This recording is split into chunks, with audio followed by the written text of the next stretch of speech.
Bismillahir-Rahman-ir-Rahim. All praise is due to Allah, the turner of hearts, the keeper of secrets, the one who knows what the chest conceal even before the tongues speak. My dear brothers and sisters, we live in a time where hearts are exposed, words are careless, and secrets are traded like currency. We speak before we think, we trust before we discern, and then we wonder why our hearts feel wounded, betrayed, and heavy.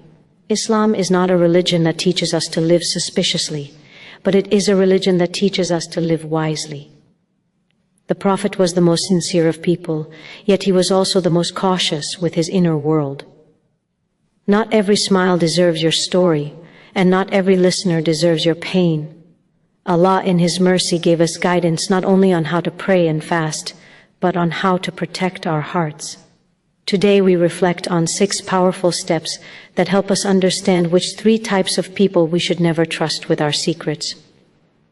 Not out of arrogance or fear, but out of obedience, wisdom, and self-respect for the Amanah Allah has placed within us. Secrets in Islam are not casual information. They are an Amanah, a sacred trust. When Allah allows you to carry a story, a pain, a struggle, or a weakness in your heart, it is not random, it is not light, it is not meant for entertainment, bonding, or emotional unloading without wisdom. The believer understands that what is hidden is often more valuable than what is visible. Just as not every hand is worthy of holding a precious jewel, not every heart is capable of carrying a secret. And when we place an Amanah in the wrong hands, the loss is not only social or emotional, it is spiritual. Allah tells us in the Qur'an that He offered the Amanah to the heavens, the earth, and the mountains, and they refused to bear it out of fear, yet the human being accepted it. This alone should make us pause. If mountains feared the weight of Amanah, what makes us believe every person around us can hold the weight of our inner world? A secret is not just words. It carries consequences, responsibilities, and sometimes the dignity of another human being. When you share it with someone who lacks restraint, wisdom, or taqwa, you are placing a burden on them that they may mishandle. And that mishandling can destroy trust, relationships, and even reputations. One of the greatest mistakes we make is confusing closeness with trustworthiness. Someone may laugh with you, sit with you, talk to you daily, and still be unsafe. Islam teaches us that trust is not measured by time spent, but by character observed. The Prophet did not reveal his inner strategies, fears, or plans to everyone, even though he loved the Ummah deeply. He chose carefully because wisdom demands selectivity. Being open-hearted does not mean being unguarded. A believer is gentle, but not careless. There are hearts that cannot carry secrets because they lack discipline of the tongue. They speak without thinking, vent without filtering, and release information under the excuse of I didn't mean it or it just slipped. But Islam does not excuse harm caused by loose speech.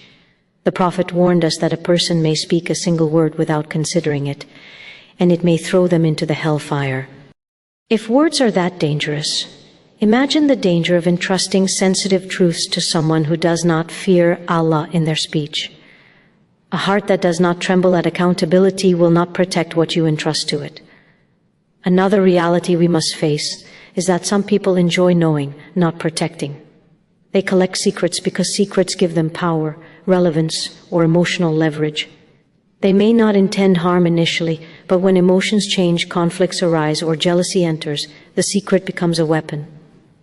Islam teaches us to close doors before fitna enters, not after damage is done. Protecting your secrets is not a lack of sincerity, it is foresight. We also need to reflect on our own intentions when sharing. Sometimes we share not because the other person is trustworthy, but because we are desperate to be heard. Pain makes us impulsive. Loneliness makes us careless. Emotional exhaustion makes us reach for the nearest ear, not the safest one. But Islam teaches us to take our deepest pains first to Allah. Cry to Him before you explain to people. Make sujood your first listener. When Allah becomes the container of your pain, you no longer feel the urgency to unload it onto unqualified hearts. A trustworthy heart is one that fears Allah in private before public, one that guards its own tongue, one that does not spread what is not theirs to spread, and one that understands that silence can be an act of worship.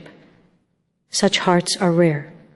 And rarity does not mean impossibility, but it does mean discernment is required. The believer does not announce their wounds, they tend to them carefully. When you protect your secrets, you are honoring the Amanah Allah placed within you. You are saying, Ya Allah, I will not expose what you allowed me to carry. This is not fear, it is faith. This is not isolation, it is wisdom.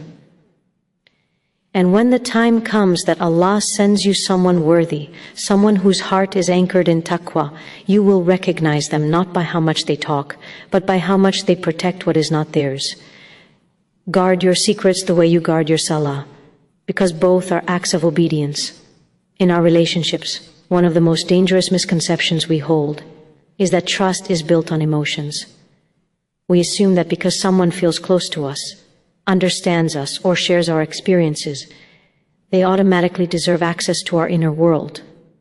But Islam does not define trust through emotional attachment. It defines it through taqwa. Feelings fluctuate, circumstances change, and hearts turn, but taqwa anchors a person to Allah even when emotions fade. That is why trust must be earned through consciousness of Allah, not through shared laughter or shared pain alone.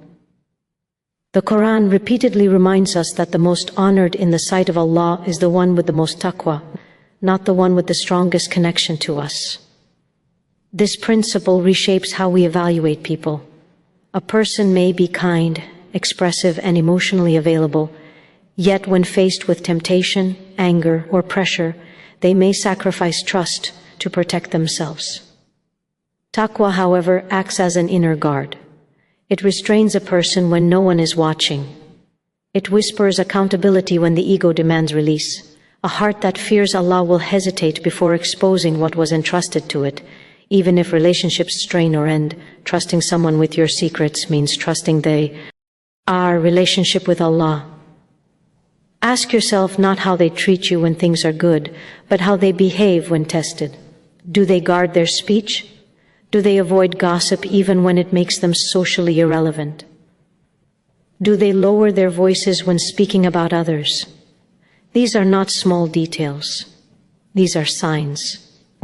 Islam trains us to read character through patterns, not promises. A person who casually discusses others' private matters is unknowingly auditioning for how they will treat yours. Another mistake we make is assuming religious appearance equals trustworthiness.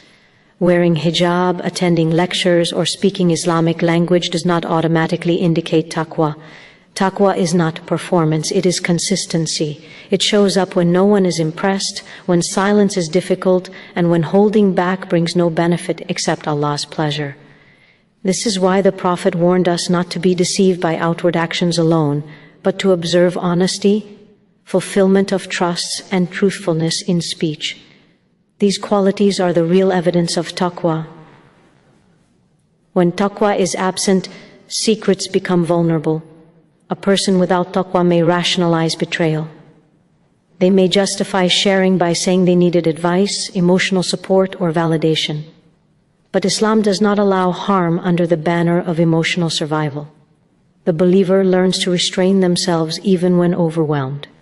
And if someone cannot restrain themselves with their own emotions, they will not restrain themselves with your secrets. There is also a subtle test, how people handle anger. Anger reveals truth.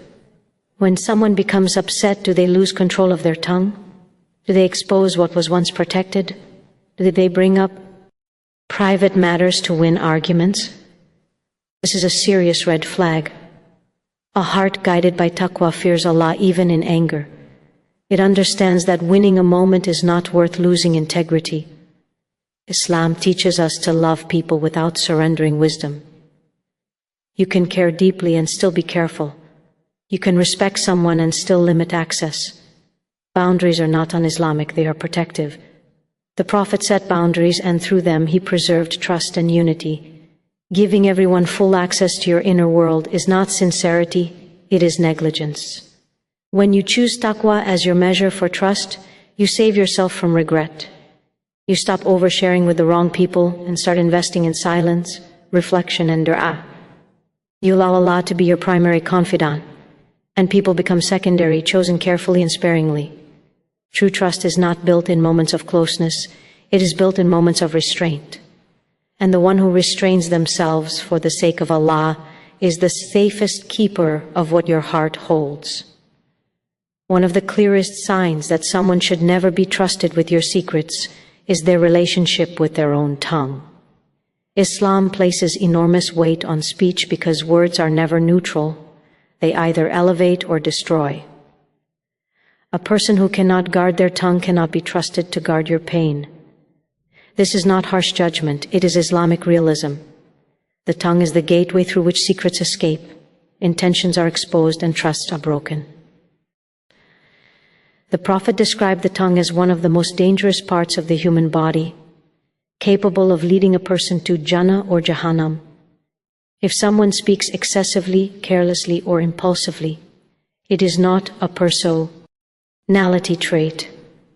It is a spiritual vulnerability. When you observe someone who constantly shares stories, complains openly, jokes about private matters, or casually exposes others' flaws, you are being shown their level of self-control. And Islam teaches us to believe what people show us, not what we hope they will be. Many people break trust, not out of malice, but out of weakness. They feel the urge to speak, to be heard, to feel important, or to relieve internal pressure. In moments of boredom, frustration, or emotional overflow, the secret becomes an outlet. The danger is that these moments are unpredictable. You may trust someone today, but tomorrow they may be overwhelmed, angry, or seeking validation. And your secret becomes the currency. Islam does not excuse harm caused by emotional release. The believer is taught to pause before speaking, to weigh words before releasing them, and to remember that silence is often safer than expression. A person who has not trained themselves in silence will struggle with secrecy. This is why the early scholars said that learning when not to speak is harder than learning what to say. Silence requires discipline. Silence requires humility. Silence requires taqwa. Another warning sign is someone who normalizes gossip. They may say things like, "I'm just venting," or "I'm not judging," or "I would never say this to their face." But Islam does not redefine sin to accommodate comfort. Backbiting is still backbiting, even when dressed in emotional language. If someone regularly discusses other people's private lives, struggles, or mistakes, they have already shown you how they handle confidential information. And believing that you will be the exception is not optimism, it is self-deception. Pay attention also to how someone speaks when they are excited or upset. Excitement loosens tongues just as much as anger does. In moments of high emotion, self-control weakens. A person who has not trained themselves to restrain their speech in emotional moments is unsafe with sensitive information. The believer understands that emotions are temporary, but consequences are lasting. Islam teaches us to protect dignity, our own and that of others. When you share a secret, you are not only exposing yourself, but sometimes exposing another person, a family, or a past that deserves privacy. Entrusting this to someone careless with speech risks violating the dignity Allah commands us to protect. This is why the Prophet emphasized that a true believer is one from whose tongue and hands others are safe. There is also a subtle arrogance in uncontrolled speech. It assumes the right to speak without accountability. It assumes that words disappear once spoken. But in Islam, every word is recorded. A person who lives with this awareness speaks carefully. A person who forgets this reality speaks freely. Which of these hearts would you trust with something fragile? Guarding your secrets is not about closing yourself off from the world. It's about aligning yourself with prophetic wisdom. The Prophet was approachable, compassionate, and deeply connected to people. Yet he was extremely intentional with his words.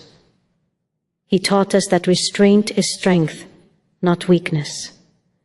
When you choose not to share with someone whose tongue is unguarded, you are not being distant, you are being discerning. You are protecting yourself from regret, heartbreak, and unnecessary exposure. You are honoring the Amanah of your story. A heart that cannot control its tongue cannot be trusted with what can break another heart. And Islam teaches us to prevent harm before it happens, not to explain it after it does. One of the most painful realities we often overlook is that not everyone who listens to you is capable of carrying you toward Allah. Some people may offer sympathy, attention, or emotional closeness, yet their own relationship with Allah is fragile or distant. And a heart that is distant from Allah is unsafe with what Allah has asked you to protect. This is not a statement of superiority, it is a statement of spiritual consequence. When taqwa weakens, priorities shift, and when priorities shift, trust becomes vulnerable. A person who does not actively work on their connection with Allah lacks an inner compass. Their decisions are guided by emotion, social pressure, ego, or convenience, rather than accountability to Allah. In such a state, secrets are not seen as amanah, but as information. And information can be shared, reshaped, or justified away. Islam teaches us that what restrains a believer from wrongdoing is not fear of people, but fear of Allah. Without that restraint, even good intentions can collapse under pressure. We must understand that spiritual distance affects moral judgment. Someone who is careless with prayer, indifferent to halal and haram, or dismissive of Islamic boundaries may still appear kind and supportive. But kindness without taqwa is unstable. It depends on mood, benefit, and circumstance. Taqwa, however, remains firm even when relationships change, even when loyalty is tested, even when silence is difficult. That firmness is what keeps a secret protected long after emotions have faded. There is also a subtle danger in seeking validation from those who are disconnected from Allah. They may encourage you to speak when silence is better, to expose when concealment is wiser, to express everything when restraint would bring peace. Islam does not teach emotional suppression, but it does teach emotional discipline. A person distant from Allah may validate feelings at the expense of guidance. They may make you feel understood, but they may also lead you away from wisdom. Another concern is that spiritual distance often comes with weak boundaries. When Allah is not central, lines blur. What was once private becomes discussable. What was once sacred becomes casual. This is why the Prophet taught us to choose companions carefully, because companionship shapes values. When you trust someone who does not honor Allah's limits, you risk your story being treated without reverence. Islam also reminds us that hearts change. Someone distant from Allah today may drift even further tomorrow. When faith weakens, loyalties weaken. What was once protected may later be exposed in moments of frustration, self-defense, or emotional overflow. This is not always intentional harm. Sometimes it is spiritual negligence. But negligence still causes damage. We are not commanded to judge people's iman, but we are commanded to protect our amanah. Wisdom means observing patterns, not policing hearts. If someone consistently dismisses accountability, minimizes sin, or speaks lightly about serious matters, they are telling you how they understand responsibility. A person who does not carry their own responsibilities with care will not carry yours with care either. Turning to Allah with your deepest struggles is not avoidance, it is alignment. When Allah becomes your primary confidant, you are less likely to seek refuge in unsafe spaces. Dua becomes your release. Salah becomes your grounding. And when you do turn to people, you do so selectively with clarity and purpose. The safest place for your secrets is a heart that bows in sujood. A heart that fears Allah in private will protect what is entrusted to it in public. And when you recognize that someone's connection with Allah is weak, choosing silence is not rejection. It is wisdom. Protect your inner world by aligning it with those who honor Allah. because anything entrusted to someone distant from him is at risk of being lost. There is a powerful misconception that vulnerability by itself is strength. In reality, vulnerability without wisdom often leads to regret. Islam does not discourage emotional openness, but it teaches us that emotions must be guided by intellect and faith. When vulnerability is released without discernment, it becomes exposure, and exposure invites harm. Many people do not lose their peace because they trusted the wrong people.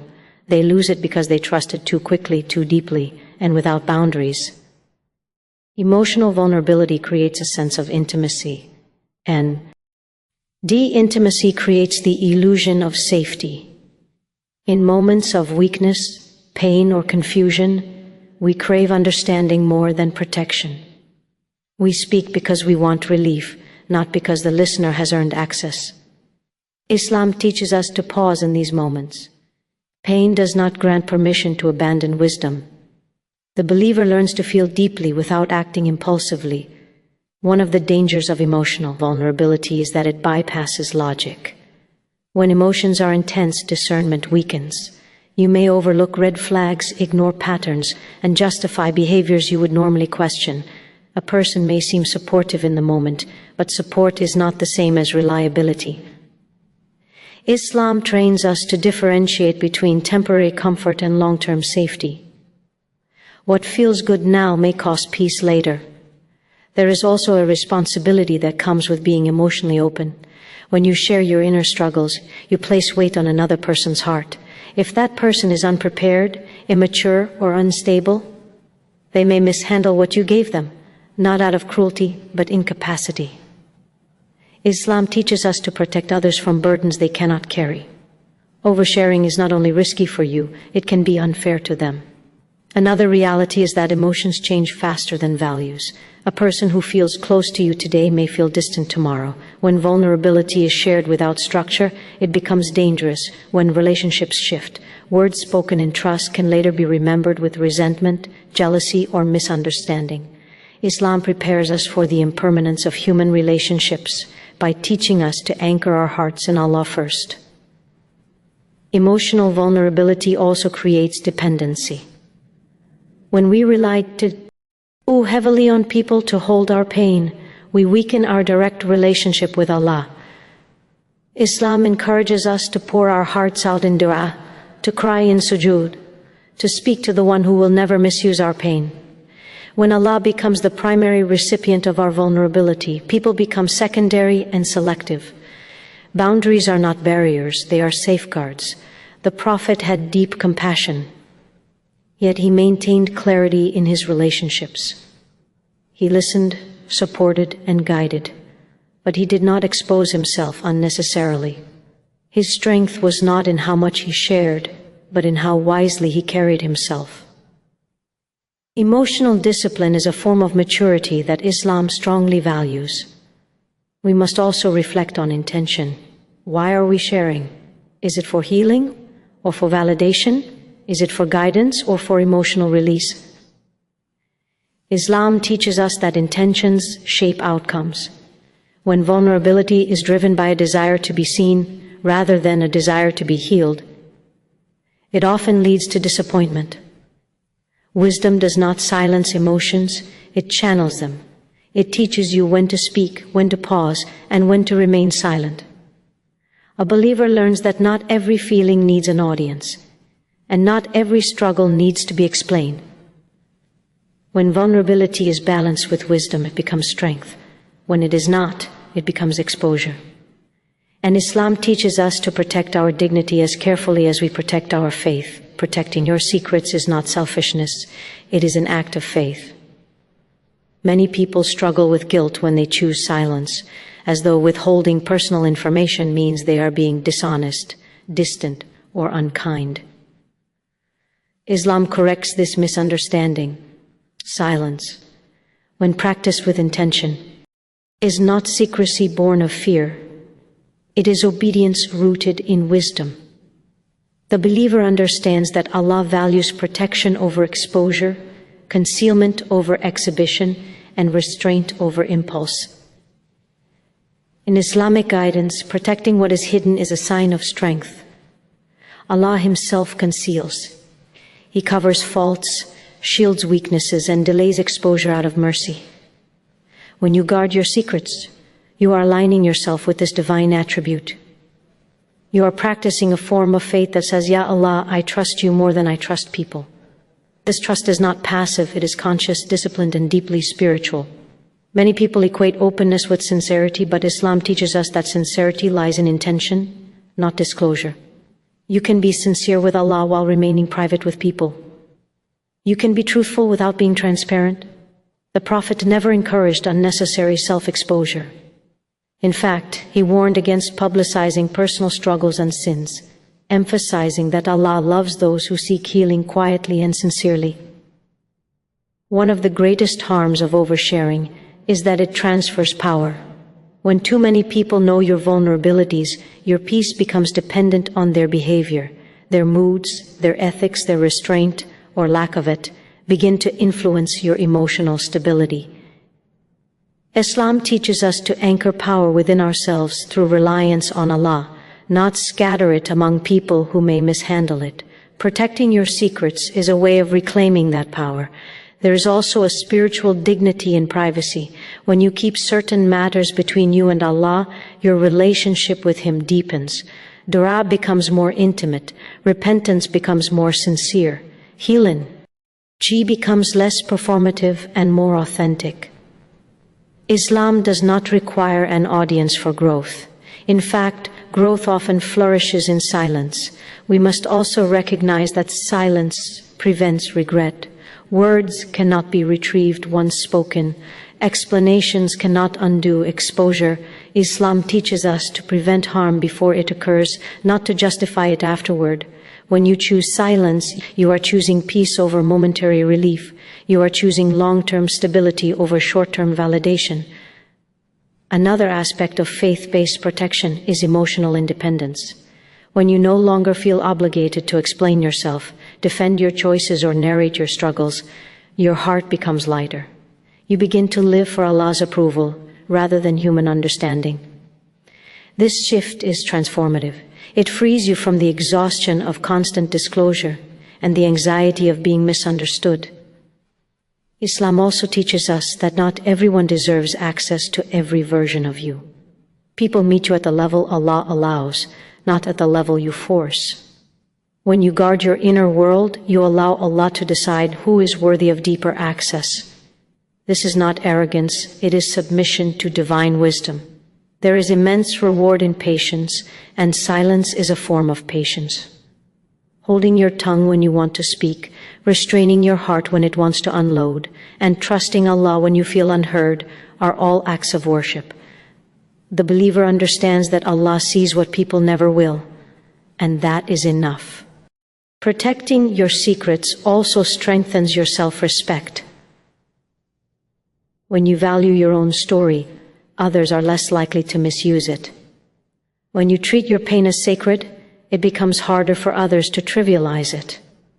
Islam teaches us that dignity is not given by people, it is maintained by principles. In the end, the safest place for your secrets is not another human heart, it is Allah. Humans forget, change, misunderstand, and sometimes betray. Allah never does.